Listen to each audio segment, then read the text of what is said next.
Muy buenos días, tardes o noches, no importa en qué horario nos están permitiendo entrar en sus dispositivos tecnológicos o bien brindarnos una amable lectura. Recuerden que estamos celebrando en la Universidad Jusemper el mes de la propiedad intelectual, estas jornadas académicas que nos permite llevar y traer a ustedes a estas grandes mentes de la propiedad intelectual en nuestro país, que evidentemente nos permitirá tener una gran oportunidad de compartir conocimiento en materia de propiedad intelectual, no solamente en lo que estamos acostumbrados en las aulas, sino además como un bonito esfuerzo para traerles a estos grandes constructores de la propiedad intelectual hoy en día de nuestro país. De pronto se nos olvida que gracias a las tecnologías y lo que hemos aprendido en esta pandemia, hoy los tenemos más cercanos. A veces teníamos que acudir a sus sedes, a sus facultades, a sus despachos. Hoy en día con un par de clics podemos tener la oportunidad de encontrarnos con ellos para poder tener la facultad y la posibilidad de poder estar charlando con ellos de buena manera. Y esto nos permitirá, por supuesto, acercarnos a estas mentes.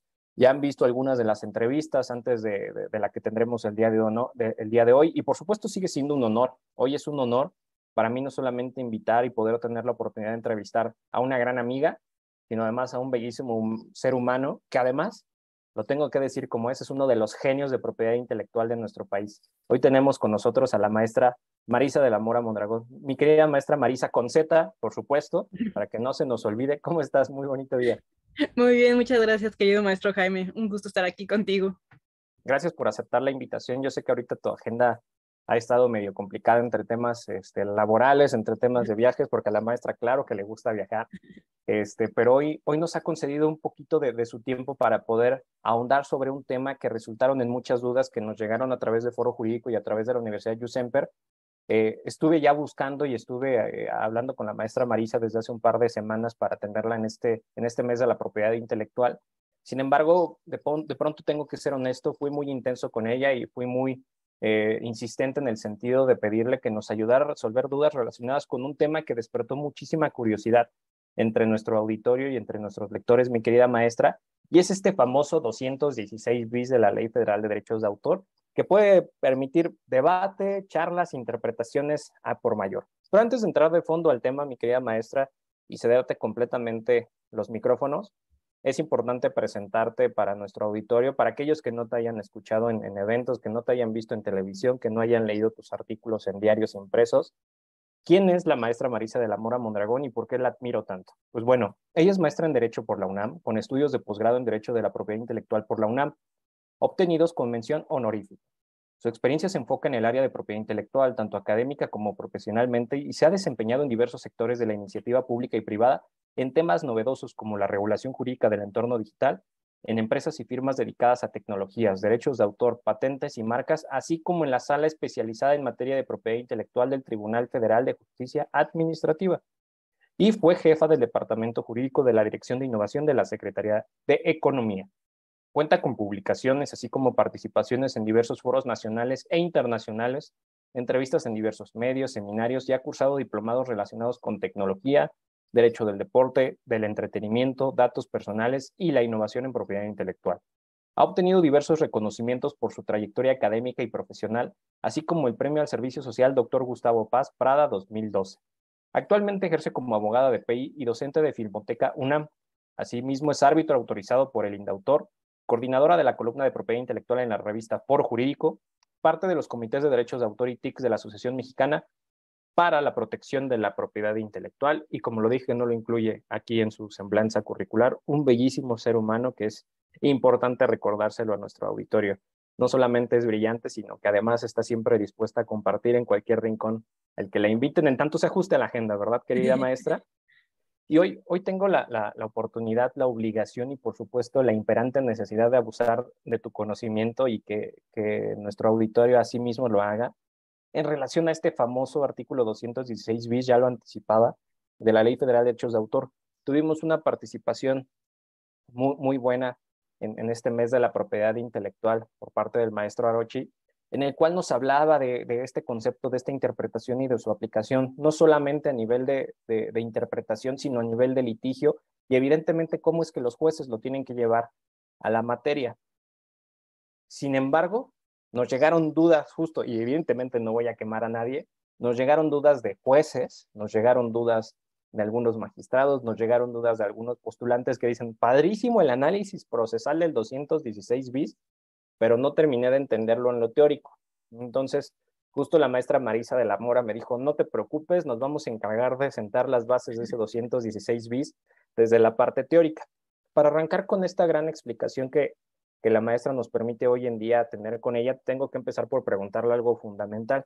¿Qué podemos entender por daño material, mi querida maestra? Sí, claro, no, muchas gracias. De hecho, precisamente yo creo que hay que irnos a los básicos para poder llegar a aterrizarlos justamente en cualquier tipo de litigio.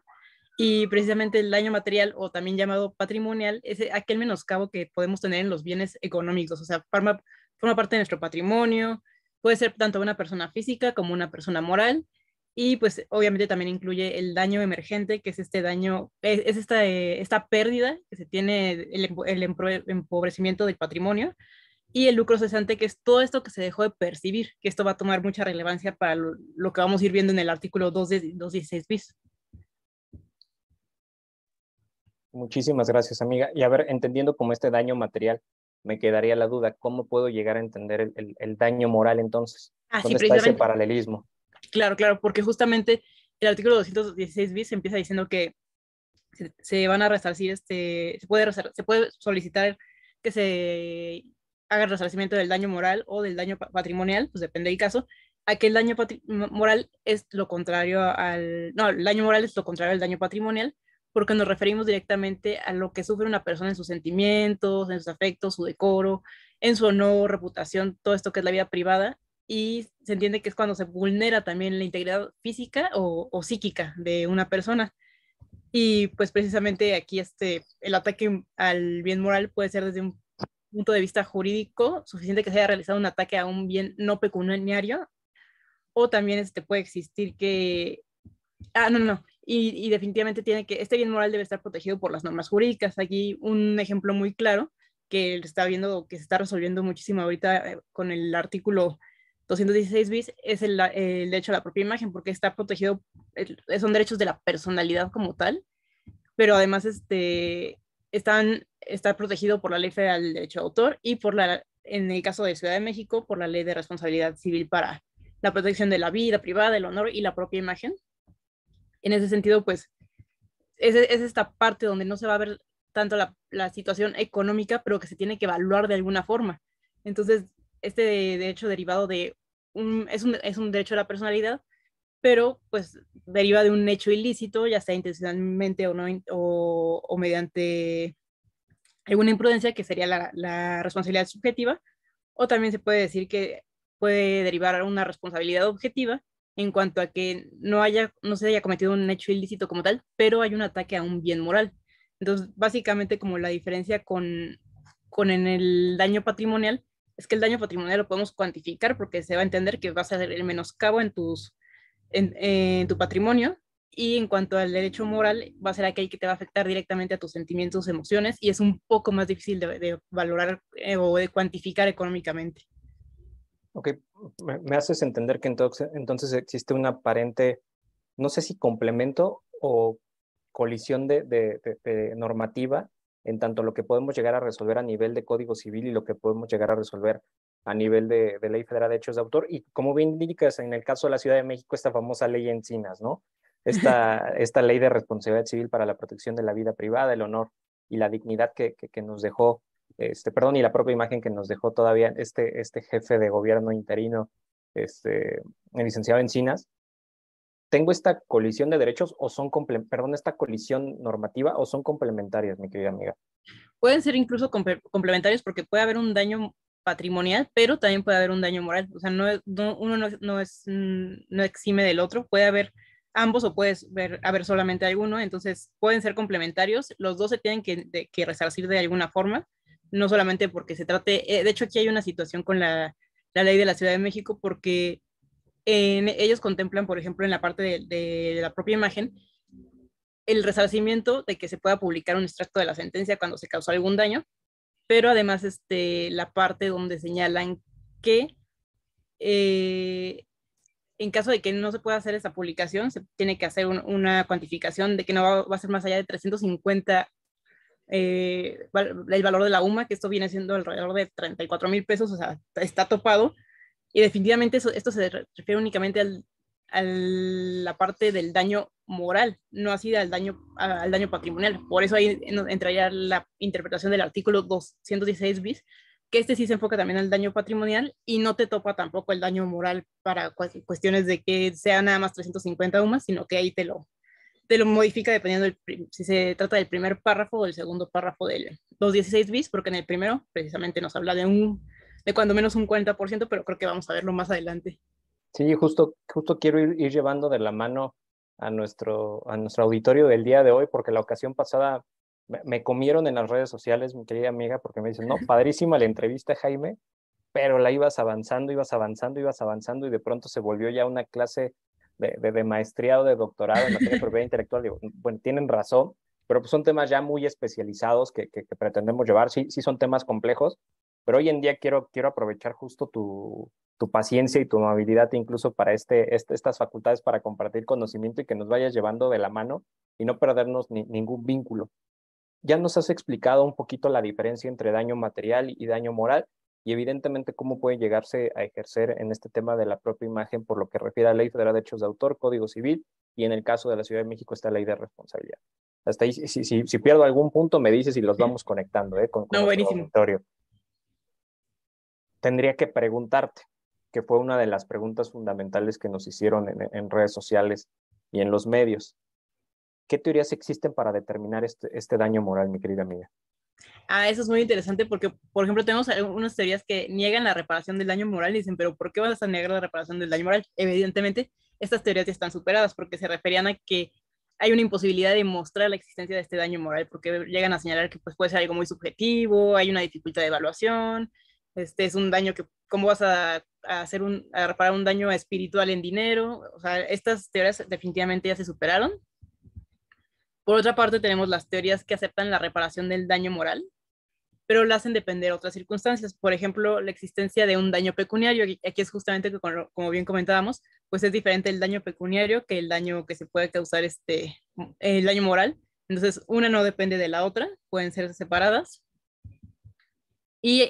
las teorías que aceptan la reparación del daño moral lisa y llanamente que es innecesario que dependan de otras circunstancias, sino que deben ser explicadas justamente como una función de una pena privada. O sea, no necesitas demostrar que hubo también un daño pecuniario, sino que únicamente puede haber un daño moral. Y aquí es donde justamente vuelve a aparecer la dificultad de cómo interpretarlo o cómo repararlo, porque pues puede haber lo que habíamos comentado, la indemnización en naturaleza, que es regresar la situación al hecho como estaba antes, pero como esto es muy complicado, porque pues cómo regresas la situación a como estaba antes, existe la reparación que es por equivalente, que es la que nos refiere justamente a la cuestión monetaria, pero justo para poder cuantificar cómo reparar este daño de forma económica, pues necesitamos de peritos. Entonces, aquí es donde vamos a ir viendo por qué es necesario que en algún punto, cuando se empiece a complicar la aplicación tanto del artículo 216 bis como de cualquier artículo, necesitamos indudablemente de que nos puedan coadyuvar peritos que nos puedan determinar conforme por ejemplo, a la naturaleza en este caso de la víctima que haya tenido el daño moral, pues su situación cultural, económica, todo esto se tiene que evaluar para determinar cuál es el daño moral que se puede ver reflejado en una cuestión económica. Claro. A nivel de interpretación del artículo 216 bis, sobre todo hablando de este tema que podría llegar a estar inmiscuido con el tema de las afectaciones patrimoniales, que evidentemente es lo que nos puede ayudar a entender estos conceptos del primer y segundo párrafo que está establecido en nuestra ley. Evidentemente, de pronto es donde muchos jueces se llegan a perder, sobre todo aquellos jueces que se dedican a materia civil y que de pronto les enfrentas un 216 bis que en su vida habían estudiado o entendido para un caso, lo tienen que resolver por primera vez a la luz de este artículo 216.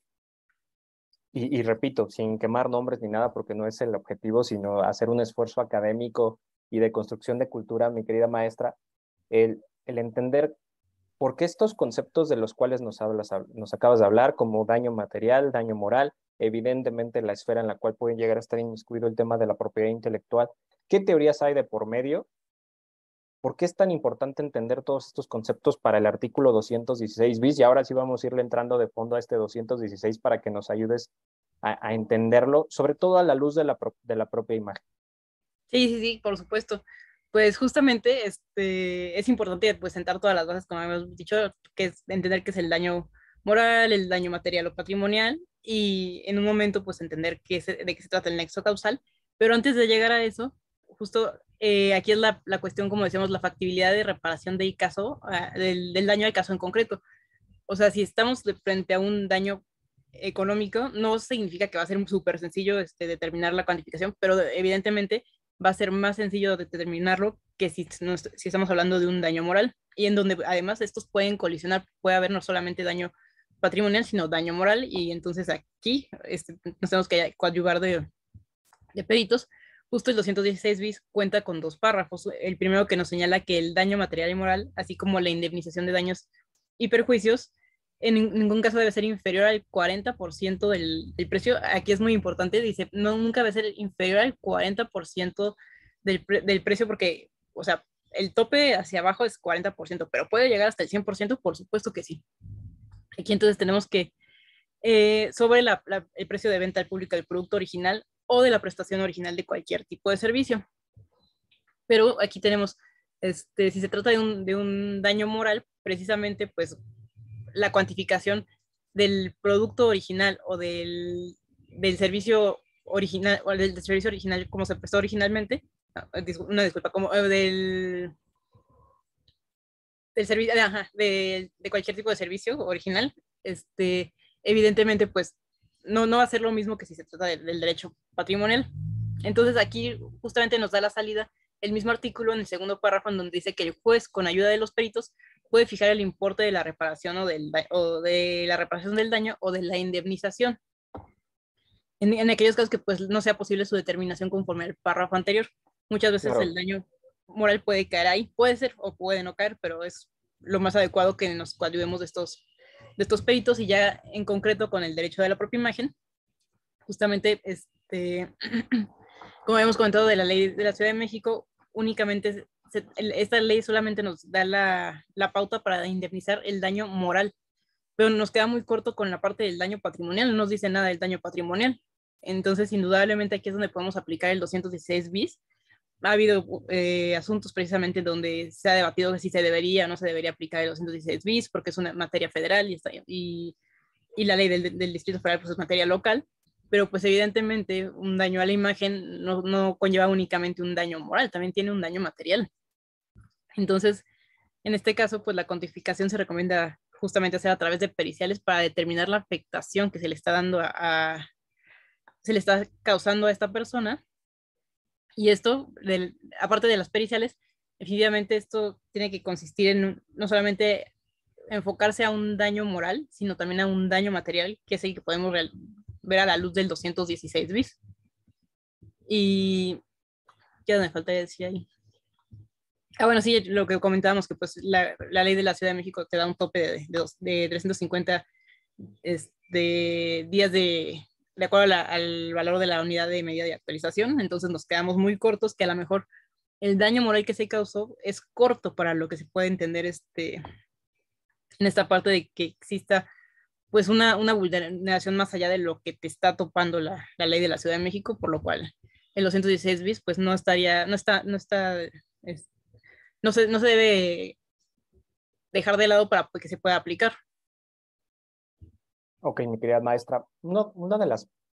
partes que más complicaciones de pronto pueden llegar a existir dentro de los jueces, sobre todo de naturaleza civil, y evidentemente los postulantes que en materia civil de pronto tienen que verse inmiscuidos en un artículo que depende, como bien lo dices, de pronto en una ley federal, y que se quedan pensando, rayos, sí lo tendré que aplicar en mi asunto de naturaleza ordinaria civil en la Ciudad de México. ¿Será competencia? Si lo invoco, no podría ser que los tribunales se declaren incompetentes, que me digan, vete de aquí porque no sabes litigar y váyase a su juzgado de distrito. Entonces de pronto despierta muchas dudas en relación evidentemente en materia de competencia, pero me parece que nos ha sido guiando de buena manera en la construcción de este proceso para reclamar daños morales o patrimoniales, sobre todo a la luz de las legislaciones que tenemos hoy en día vigentes. Y cuando llegamos, evidentemente, en esta disección al artículo 216 bis, nos tenemos que enfrentar al conocimiento de cómo aplicar el primer y cómo aplicar el segundo párrafo. O sea, no es nada más de estar el 216 y lo aplico a interpretación. No, hay reglas de ejecución que están contenidas en el propio artículo 216 bis, y me parece que uno de los elementos medulares que hay detrás de esto es el famoso nexo causal. ¿Tú consideras que es importante demostrar este nexo causal para efectos del primero o segundo párrafo del artículo 216 bis de la Ley Federal de Derechos de Autor? Te lo pregunto como es, porque de pronto parecería en muchas charlas y en muchas interpretaciones que sin nexo causal luego podemos ir a pedir nosotros lo que millonariamente consideremos sin necesidad de acreditar absolutamente nada. Hay que también ser prudentes, evidentemente, con nuestro auditorio, ya sean académicos, estudiantes, postulantes u operadores de justicia. Este nexo causal parecería ser la herramienta fundamental para entender la aplicación de este 216 bis, pero no me crean a mí. Vamos a preguntarle a la maestra Maritza de la Mora. Sí, claro, de hecho considero que no solamente es importante, sino fundamental, porque es precisamente cuando existe un daño, la causalidad, que es esta parte del nexo causal, justo es la unión entre el hecho generador y el daño. Esto quiere decir que evidentemente muchos de estos casos derivan de una responsabilidad extracontractual en donde implica que determinada persona puede exigir de otra persona el pago de una indemnización por los daños causados por esta última. ¿Qué quiere decir esto? Se tiene que tomar en cuenta pues tres elementos principales que son los del nexo causal. Una, que exista esta afectación a la persona. En segundo lugar, pues evidentemente que la afectación sea consecuencia de un acto ilícito. Y el tercer elemento es que pues existe esta relación de causa y efecto, el nexo causal, entre ambos acontecimientos. Es decir, eh, poniéndolo en letras más sencillo, A es una condición necesaria para que suceda B. Pues de no haber sucedido la conducta A, no se hubiera producido la situación B. Eso quiere decir que en tanto que para el párrafo segundo es necesario, tanto para el párrafo segundo como para el párrafo primero del artículo 216 bis, es necesario acreditar el nexo causal, sí. A mi punto de vista, sí. Aquí ya concretamente la materia tendría que ser que sí exista una afectación al titular de cualquier derecho de los que ampara la Ley Federal del Derecho de Autor. Aquí estamos encontrando primeramente esta afectación al titular. En segundo lugar, que la afectación sea consecuencia de la violación a los derechos que confiere esta Ley Federal del Derecho de Autor, es decir, que exista este hecho ilícito. Y en tercer lugar, que haya una relación de causa y efecto entre la afectación y la violación de los derechos tutelados por esta Ley Federal del Derecho de Autor. En ese sentido, sí es importante que se tome en cuenta el nexo causal, porque no es únicamente la parte porque es cuestión de interpretación totalmente integral del derecho, no enfocarnos únicamente a un artículo, sino que este artículo pues debe tener acreditado exactamente qué es lo que se está dañando y que esta conducta, que es la conducta ilícita, es la que tiene que ser pues de alguna forma sancionada, no únicamente sancionada, sino que tiene que ser reparada. De acuerdo, y tomando en consideración, digamos, haciendo una interpretación armónica entre la entrevista que hoy en día estamos celebrando con la maestra Marisa de la Mora y lo que en su momento nos logró explicar el maestro Roberto Arochi, nos parece y entender como auditorio y evidentemente como estudiosos de la materia que este nexo causal no solamente es una fórmula indispensable en el primer y segundo párrafo, sino además de que existen estos topes por lo que refiere a la facultad procesal, de que debes de acreditar hipótesis para poder hacer exigibles estos daños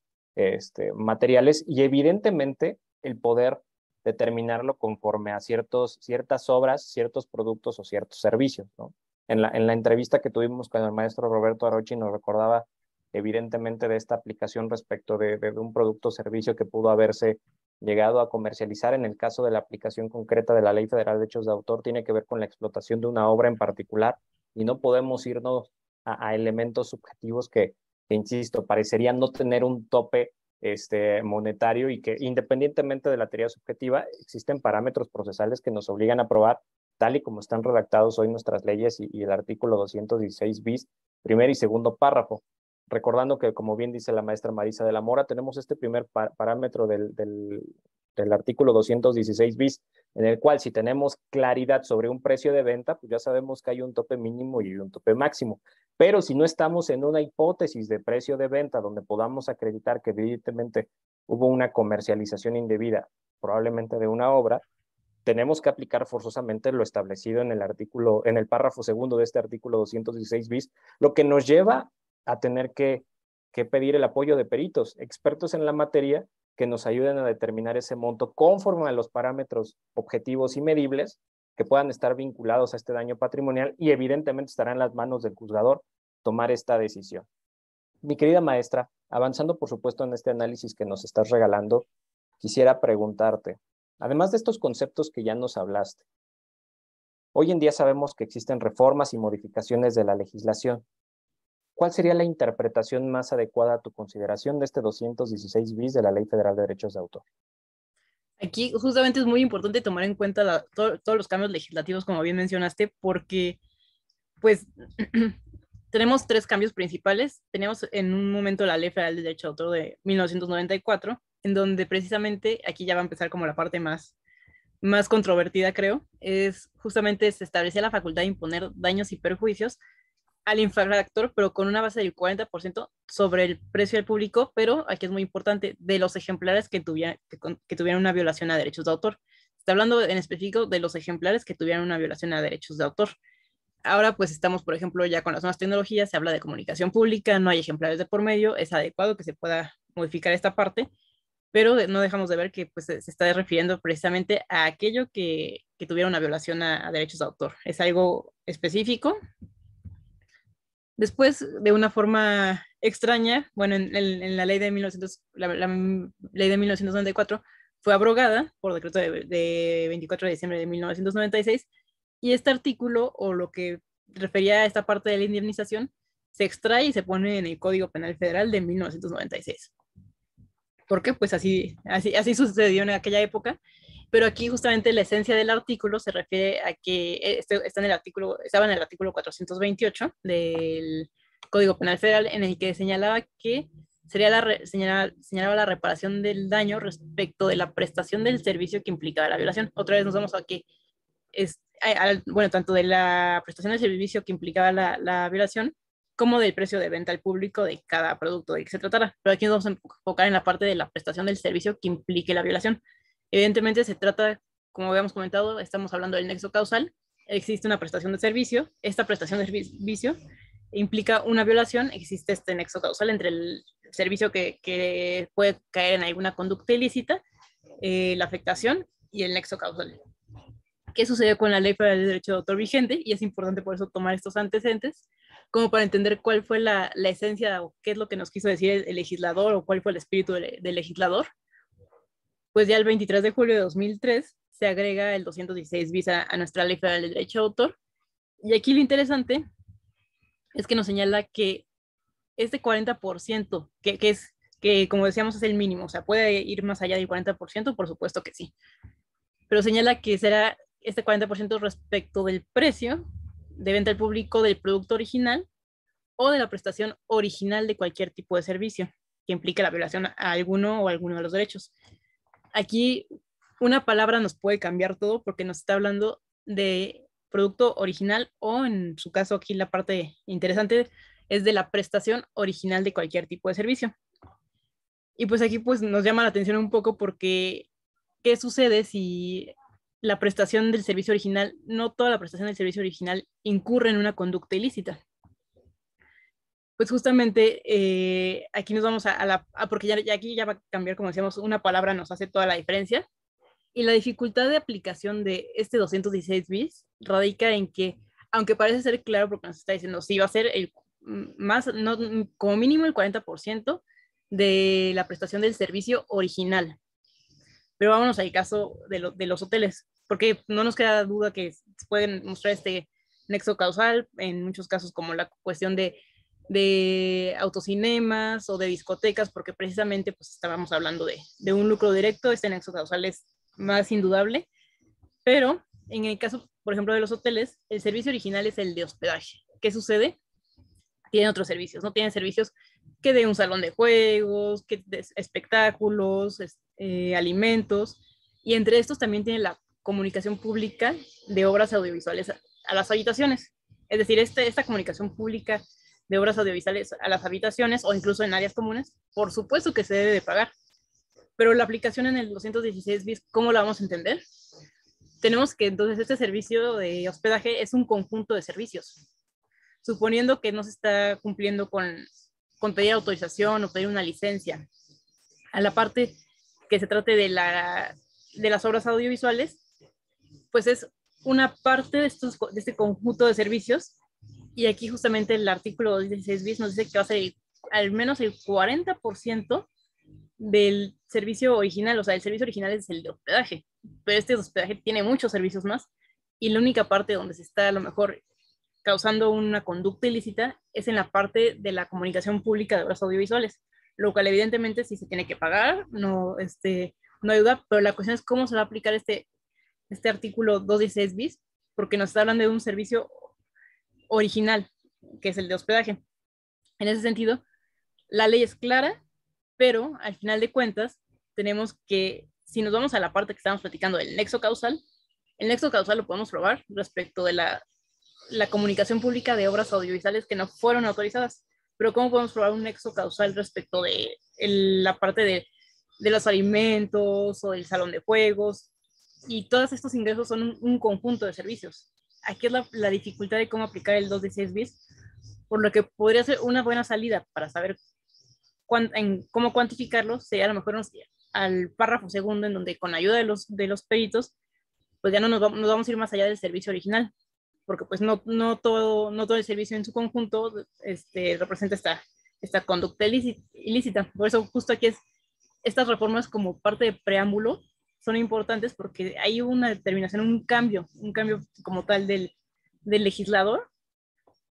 para cambiar por una palabra lo del servicio original, cuando venían aplicando estos artículos de forma que fuera muy específico sobre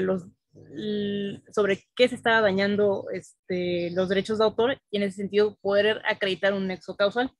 Entonces aquí es donde se encuentra me parece una de las partes más difíciles para aplicar el 216 bis, que es totalmente entendible que tanto en tribunales y en juzgados estén teniendo esta como confusión de ¿cómo aplico el 216 bis si no todo el conjunto de servicios es una conducta ilícita? Dentro de ese conjunto de servicios, solo un servicio es la conducta ilícita. Entonces, aquí, justamente uniéndolo con el nexo causal, es donde podemos encontrar la clave para a lo mejor irnos al segundo párrafo, en donde pueda haber más sustento para determinar cómo cuantificar estos daños que se están causando, porque evidentemente de que hay una obligación de pago, la hay, pero en cuánta medida se va a tener que hacer este pago. Por ejemplo, aquí cuando menos 40%, si se señala que es de todos los servicios,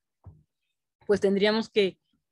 sí, o sea, sería en conjunto de todos los servicios, pero tampoco podemos dejar de lado que si nos vamos directamente a aquella conducta ilícita que sea por lo menos el 40%, a lo mejor ahí el 40% se estaría quedando corto, porque sería respecto de una licencia que no solamente no se pagó el 40%, sino que no se pagó su totalidad, pero ya podríamos acreditar justamente aquí el nexo causal con la conducta ilícita, que se refiere únicamente a esa parte del servicio. Me parece que la explicación que nos acabas de dar es fundamental y muy valiosa para entender la aplicación de este 216 bis, ya aplicado a un caso concreto, que de entrada parecería que confundió a algunos miembros del auditorio en relación a esta aplicación del nexo causal, que parecería que no, no les era suficiente la explicación. Ahorita creo que teóricamente está siendo abordada una vez más ambas explicaciones magistrales de nuestros dos grandes invitados dentro de la expresión y de las confusiones que existían en cuanto a este nexo causal, y básicamente tal y como lo dices, estos servicios principales generadores o que pueden llegar a estar cometiendo el hecho ilícito, mi querida amiga. Básicamente decían, ok, padrísimo, tenemos un servicio que en este caso en particular podría ser que esté siendo el hecho principal o el servicio principal que puede llegar a tener ese nexo causal, pero veo un abanico de servicios detrás, y evidentemente se ponían casos como el de los restaurantes, los bares, los antros, incluso puede ser hasta una clase, ¿no? A lo mejor de fondo podemos poner una pequeña musiquita de fondo que pueda ambientar la misma. Y hubo debate al respecto, porque me preguntaban o nos llegaron a preguntar a través de redes sociales, bueno, está padrísimo el tema del nexo causal, pero ¿qué pasa con el lucro directo y el lucro indirecto? Y ahí es donde yo quisiera que nos lleves de la mano. Evidentemente no quiero presumir que se entiende a la perfección. Hoy en día estamos aprovechando esta entrevista casi clase magistral, mi querida amiga, si me lo permites, y que nos lleves de la mano para entender cómo puedo entender este lucro directo y cómo se aplica a la luz del artículo 216 bis. Y si pues, nos puedes regalar un ejemplo, ya aprovechando el camino de abuso, te lo agradecería muchísimo. Sí, claro, pues justo así como son conceptos básicos, pero conceptos básicos que nos van a determinar cómo se aplica un artículo que nos causa a todos mucha confusión. Precisamente, pues, ¿a qué nos referimos con el lucro directo? Pues es cuando se obtiene este beneficio económico de forma inmediata por el uso o explotación de alguno de los derechos tutelados por la Ley Federal del Derecho de Autor. Algunos casos pueden ser, pues, hemos estado platicando el caso del uso no autorizado de la imagen de una persona, pues evidentemente esto cae en un lucro directo cuando, por ejemplo, en una revista se pone la imagen de una persona, pues cae en un lucro directo porque con base en esta fotografía se están obteniendo, pues, ganancias, ¿no? También podemos hablar sobre la música en una discoteca, porque principalmente, pues, a una discoteca vas a bailar, pero si no hay música, pues no vas a nada. Entonces, justamente aquí también se puede entender como un lucro directo. O otro ejemplo podría ser un autocinema que, pues, si no vas a ver una película en un autocinema, pues no vas a nada, no vas a estacionarte nada más. Es decir, justo es este beneficio económico que se deriva directamente. Y para estos casos, volvemos a la parte del nexo causal que deriva precisamente de la conducta ilícita, que entonces para estos casos no quedaría tanta duda en que se puede aplicar el 216 bis en su primer párrafo, porque tenemos cómo cuantificar esta situación de al menos el daño material, y el daño moral es una cuestión aparte que también se debe cuantificar, pero hablando del daño material, tenemos una forma más sencilla de cómo cuantificar al menos este 40% al menos este 40% respecto de los daños causados por, pues a lo mejor no pedir autorización en ninguno de estos casos. Aquí igual cabe mencionar que el mismo artículo señala que no será condición para la calificación de alguna conducta que no se obtenga el lucro esperado. Es decir, la conducta ilícita que ocasiona el daño se sigue de la lógica del nexo causal. O sea, si bien es cierto que a lo mejor el autocinema esperaba pues, obtener más ingresos y no los obtuvo, pues ni modo, de todas formas no pide autorización y se tiene que hacer cargo de esta responsabilidad que se puede mostrar con el nexo causal. Entonces aquí esa es como la parte en cuanto al lucro directo, tal vez ahí no es tan complicado entender que se va a aplicar el artículo 216 bis en su primer párrafo, no es tan complicado de entender, también puede tener sus aristas, pero la complicación ya llegaría con el lucro indirecto, ahí yo considero. Que, que entonces me lleva justo a hacerte la pregunta relacionada con ese concepto, mi querida maestra. ¿Cómo entendemos el lucro indirecto? Y si tiene esta relación o tiene un sentido de aplicación en el 216 bis del que estamos hablando.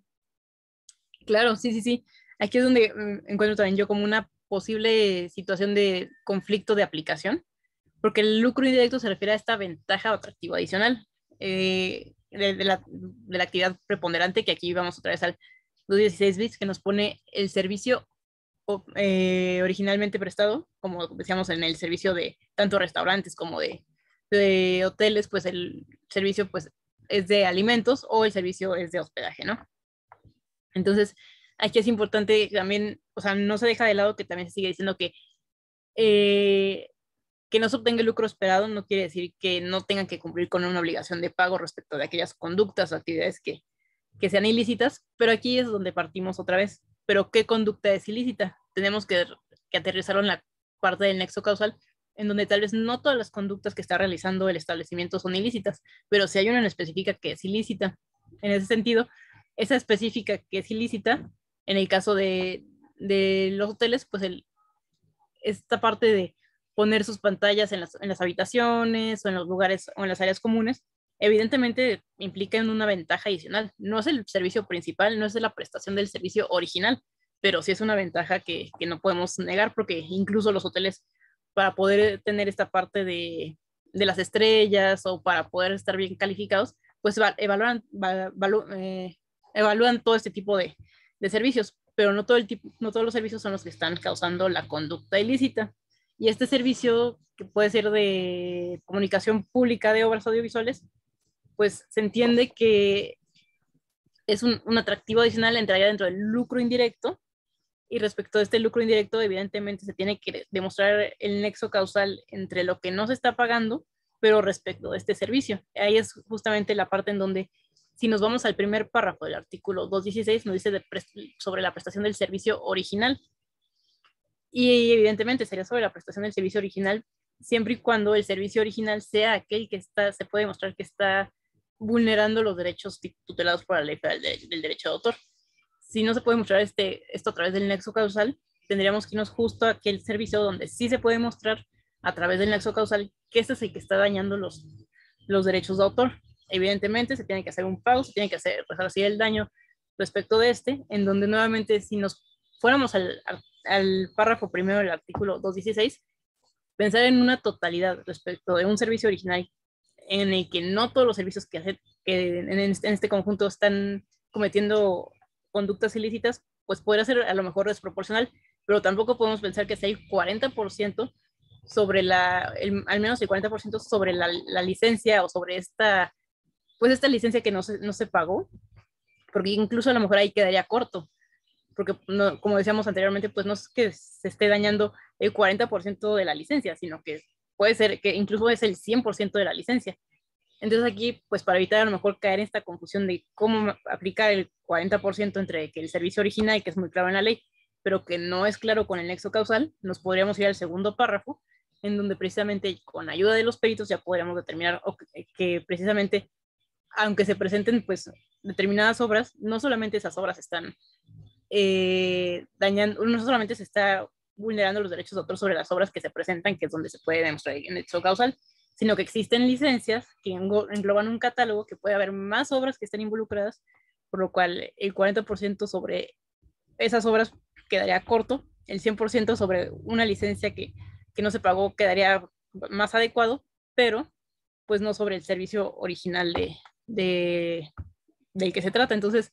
creo que una buena salida, o a lo mejor para evitarle esta dificultad de cómo aplicarlo, es que nos pudiéramos ir a lo mejor al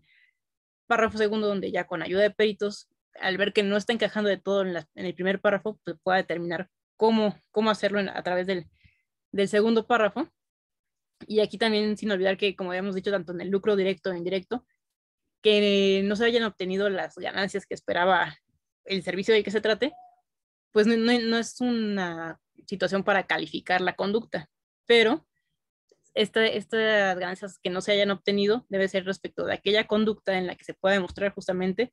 el hecho ilícito, y no sobre una totalidad en la cual, aunque no se hayan obtenido las ganancias,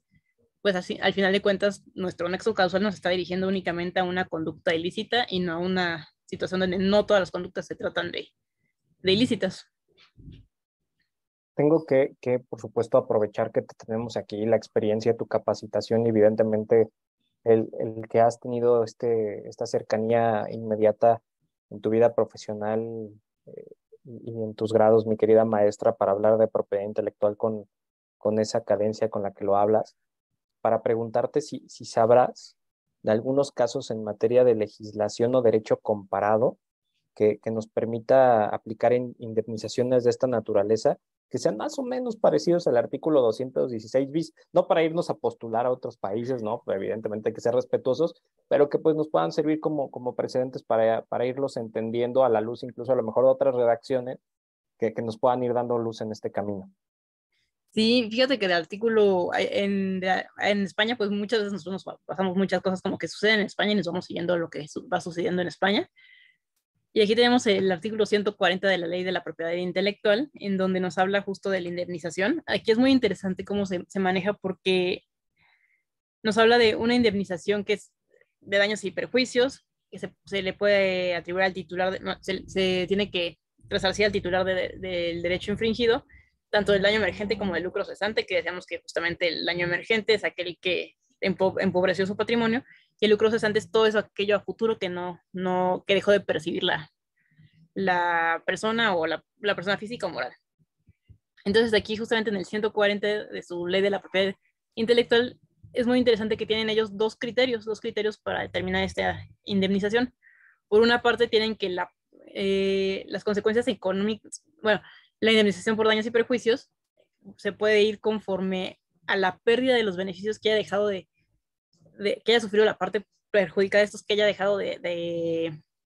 obtener y los beneficios que en consecuencia el infractor haya obtenido por la utilización ilícita. Es decir, lo que yo perdí porque no me lo pagaste y lo que tú ganaste de lo que no me pagaste, ¿no? Y el segundo criterio que tenemos es la cantidad que como remuneración hubiera percibido el perjudicado en caso de que si se hubiera pedido autorización para utilizar el derecho de propiedad intelectual en cuestión. Es decir, aquí, por ejemplo, en la parte de las licencias, esta parte que sí hubieras tú percibido en caso de que sí me hubieras pedido autorización para usar mi catálogo de obras, porque evidentemente así debe de ser. Y aquí es muy interesante, hay un caso muy sencillo para no llenarnos de casos complicados,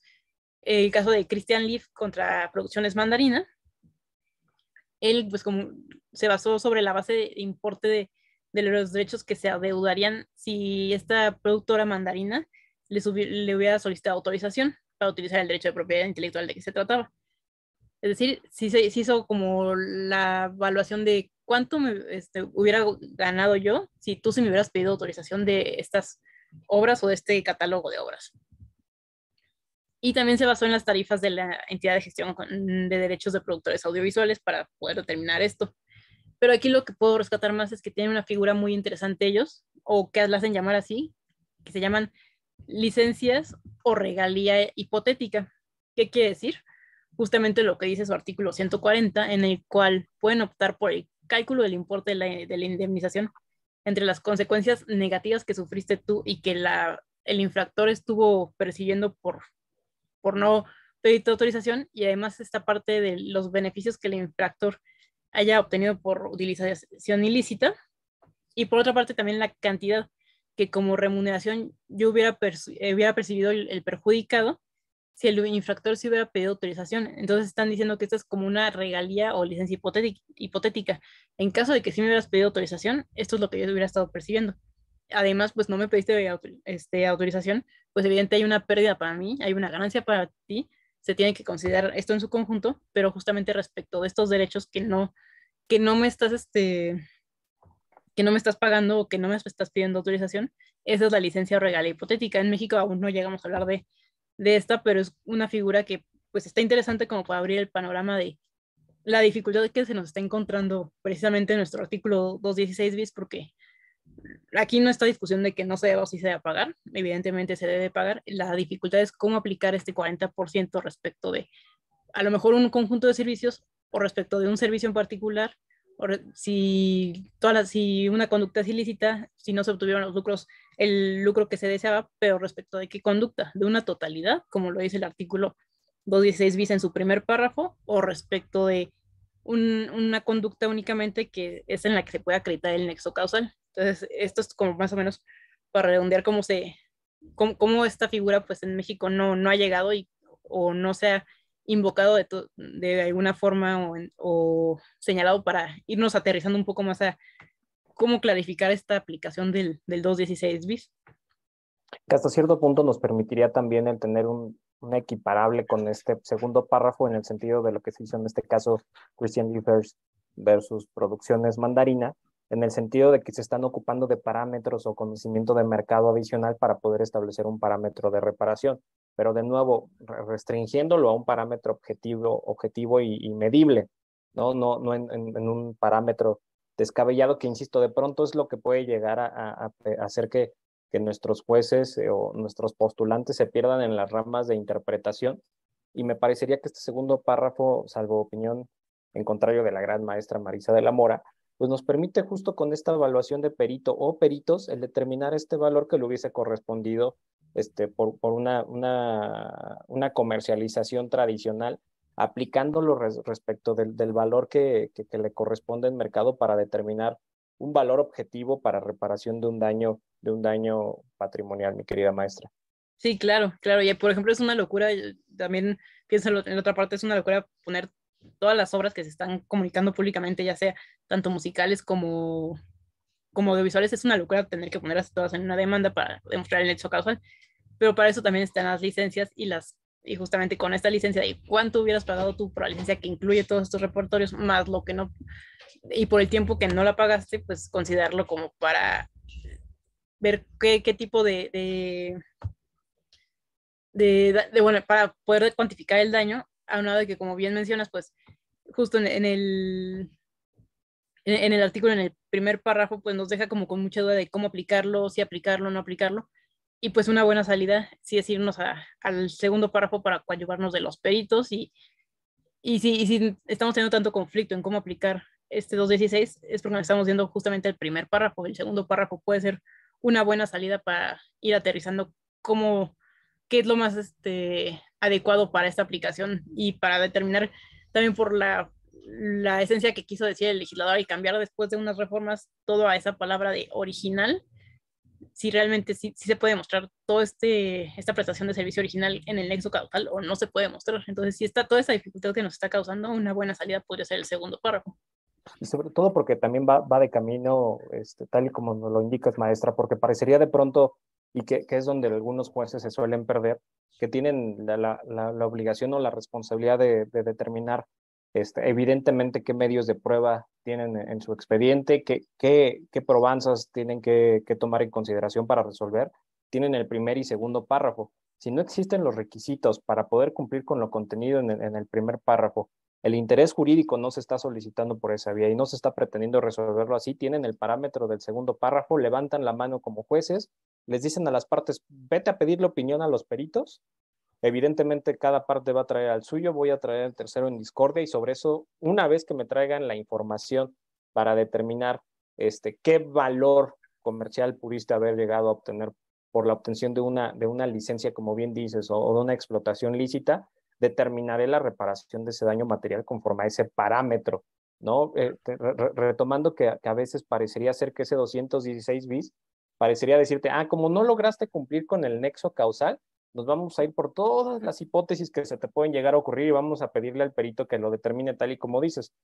Pues bueno, como ponían películas en los cuartos de hotel donde salía tu película, seguramente muchas personas se fueron a hospedar a ese hotel únicamente porque sabían que estaban reproduciendo Harry Potter. No, espérame, no es el servicio esencial del hotel el meterte a un cuarto a ver películas, ¿no? Bueno, habrá quien sí, ¿no? Habrá quien sí, pero no puedes de pronto decir, pues bueno, entonces en relación a las propinas que recibiste, las bebidas que te compraron, lo que te consumieron en el restaurante, lo que evidentemente te costó de hospedaje, lo que pudiste llegar a generar de publicidad por las estrellitas que tuvieron porque sacabas Harry Potter en tus cuartos, no podemos dar ese alcance infinito e inconmensurable, ¿no? Respecto de cómo se debe de acreditar en procesos. ¿Existe la vía para acreditarlo en el primer párrafo o existe la vía para acreditarlo en el segundo con la opinión de expertos?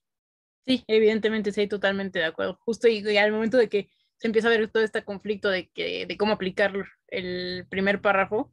pues tenemos el segundo párrafo para decir, ok, como que no nos está encuadrando mucho el supuesto en el primero. Sí es claro decir que es servicio original, pero en el servicio original no todo es el infractor o la conducta ilícita. Bueno, tenemos la salida que es el segundo párrafo para irnos como a entender cómo se va a aplicar este resarcimiento de daños que evidentemente pues es algo que se tiene que hacer. O sea, no es que no se tenga que pagar, que se vaya a dejar de hacer alguna situación así, sino que únicamente es el cómo podemos aplicar este resarcimiento de daños. De acuerdo, mi querida maestra. Pues me parece que para mí más que una entrevista realmente fue como con maestría, con el grado que ostenta nuestra invitada del día de hoy, nos dio una gran cátedra, una gran lección de cómo entender el 216 bis, qué conceptos son fundamentales para entenderlos desde el punto de vista del daño moral, daño material, evidentemente este importantísimo nexo causal, cómo podemos llegar a tener esta interpretación y esta aplicación, por supuesto, de parámetros independientemente de la competencia de los tribunales, porque existen estos parámetros medibles en este 216 bis, y en qué casos podemos aplicar el primer párrafo y en qué casos podemos aplicar este segundo. Y además, pues hasta nos llevamos de tarea a estudiar este tema de la regalía hipotética, que me parece un concepto padrísimo para futuros estudios, no solamente dogmáticos, sino legislativos, comenzarlos a aplicar en futuros procesos. Mi querida maestra, no me queda más que agradecerte la oportunidad de que hayas estado con nosotros, evidentemente en este marco del mes de la propiedad intelectual, no solamente en tu casa, que es la Universidad Jules Semper, sino en a través de este medio que en el cual hoy en día también ayudas a dirigir a través de tu coordinación en la columna de propiedad intelectual, que es Foro Jurídico. Para mí ha sido un honor, como siempre, escucharte, evidentemente venir a aprender de ti siempre es valioso. Para mí siempre será importante el tenerte en estos espacios y que pues, la gente te siga en redes, que te siga en medios, que te siga en tus publicaciones y por supuesto en lo que puedas llegar a estar participando en televisión. Para ir cerrando el programa, ¿alguna reflexión final sobre este artículo 226 bis que gustes como enfatizar, mi querida maestra? Pues únicamente la parte como de sí, volver al punto de que no se trata de que no se haga el pago sobre los derechos de autor, porque evidentemente si hay un daño se tiene que resarcir tanto el daño moral, patrimonial, y esta indemnización únicamente es el cómo aplicar este primero o segundo párrafo, y que si no encuadra del todo un supuesto en el primero, pues tenemos siempre la opción del segundo párrafo. Esa sería como un poco la reflexión en torno a esto. Si te llegan a buscar jueces, ya sabes que fue completamente tu culpa por habernos dado una gran explicación el día de hoy, mi querida maestra. Mil gracias, como siempre, espero que te hayas sentido cómoda, que te hayas sentido en tu casa como lo es. No dejo de agradecer a cada uno de los asistentes al auditorio, por supuesto, desde aquellos estudiantes de Derecho, aquellos que están estudiando un posgrado, aquellos que ya tienen su despacho o forman parte de esto. Y por supuesto, también me siento muy honrado de saber que hemos entrado a los celulares, a las computadoras o algún dispositivo tecnológico de jueces o magistrados. Es importante para mí saber que este conocimiento está llegando a quienes están aplicando la justicia en México y que por supuesto este tipo de cápsulas les pueda servir para tener una guía de aplicación dentro de lo que podría ser parámetros medio complejos de interpretación, pero pues si de pronto tienen una clase de Marisa de la Mora en línea, pues hay que aprovecharla. Mi querida maestra, mil gracias. No, muchas gracias, querido maestro. Pues les recuerdo que nos pueden seguir aún en las entrevistas que estaremos generando en el mes de la propiedad intelectual, estas jornadas académicas organizadas por la Universidad Jules Semper, que evidentemente se estarán divulgando por nuestro proyecto hermano, la revista Foro Jurídico. Les recuerdo que el conocimiento solo es útil en la medida que se comparte. Nos vemos en la próxima.